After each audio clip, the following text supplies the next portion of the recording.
Every gilded cage is built with walls of comfort. The only question is what you're paying for them.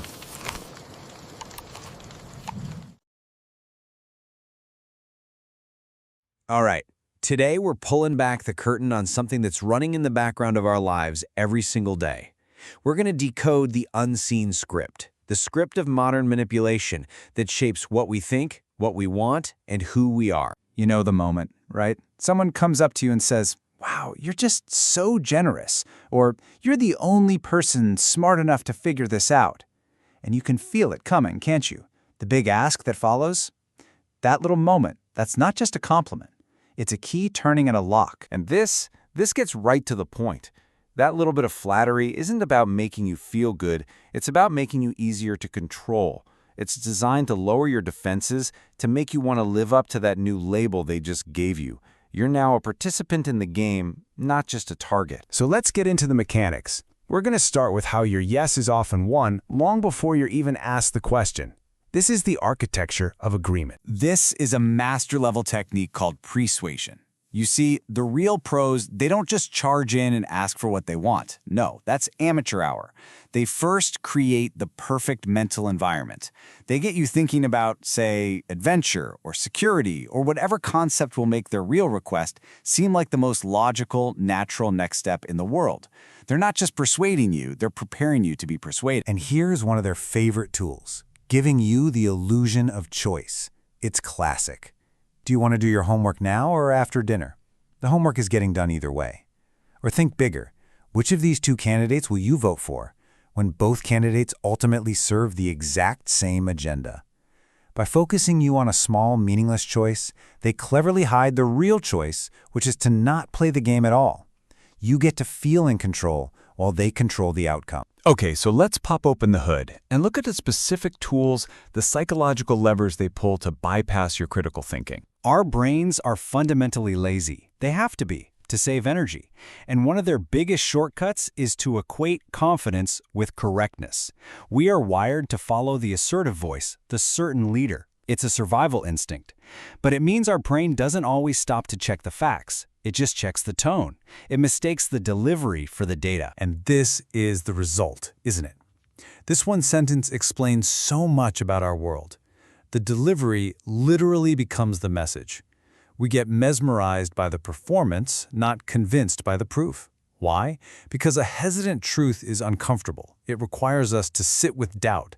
But a confident lie, well, that offers the sweet, sweet relief of certainty. Now, this next one is incredibly insidious. It's a vicious cycle called fractionation. Step 1, make you feel anxious, insecure, or just inadequate. Every ad, every influencer post whispers that you're not thin enough, not rich enough, not happy enough. Step 2, just as that anxiety peaks, they swoop in with the perfect solution. Their product, their service, their ideology. It's a brilliant, terrible loop.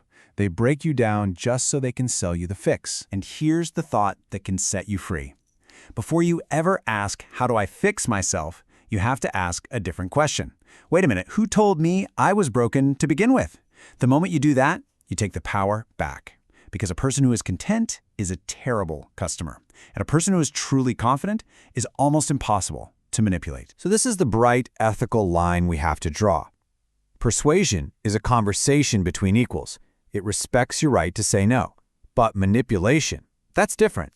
That's a form of what's called undue influence. It has a hidden agenda, and its entire goal is to short-circuit your rational brain to get the answer it wants.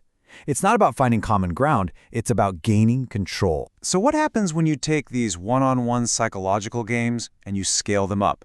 When you automate them and point them at billions of us at the same time? Well, you get the world we're living in right now. Think about this. These techniques are no longer just for a single conversation. They are literally coded into the apps on your phone, the websites you visit. They are working on you constantly, silently, 24/7, whether you are aware of it or not. And you can see a direct line here from the old school to the new school.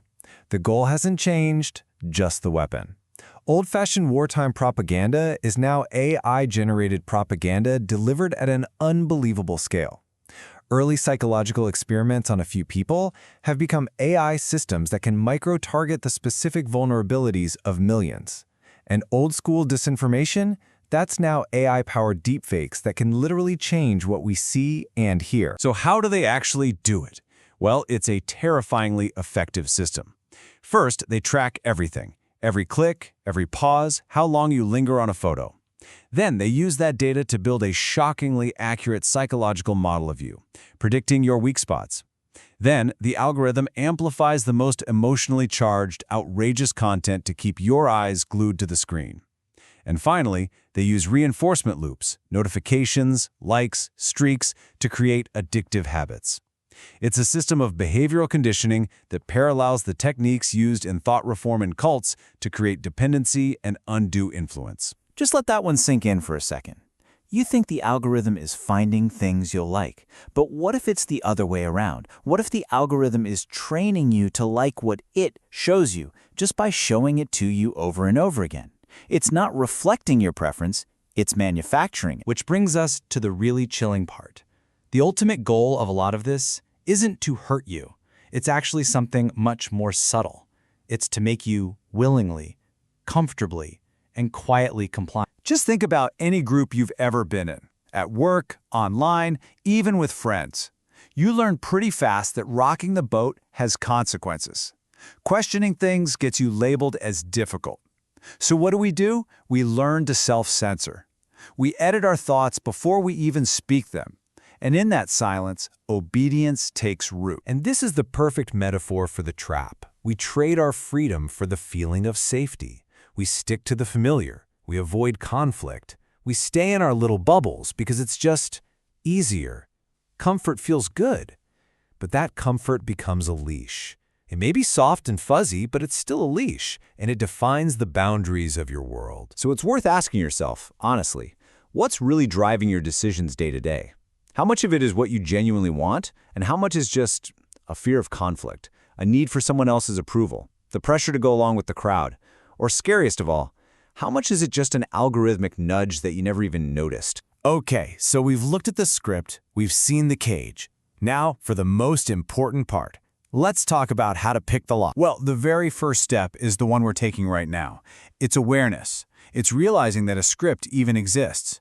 It's understanding that your emotions, your attention, and your agreement are incredibly valuable resources that powerful forces are constantly trying to capture and control.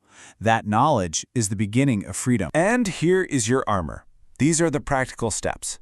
The most important one, start with your own body. The next time you feel that hot surge of outrage from something you see online, just pause, stop. That feeling is a signal. And in that pause, ask the single most powerful question you can. Cui bono? Who benefits from me feeling this rage right now? Follow that question and you'll start to see the strings. And we'll end on this one last question for you to take with you. So much of our behavior, our quiet compliance, is driven by this deep need for approval, for applause from the crowd. But what if you decided you didn't need it anymore? Who could you become? What could you think or say or do if you chose your own truth over the comfort of the crowd? That's the thought I'll leave you with. Thanks for joining us.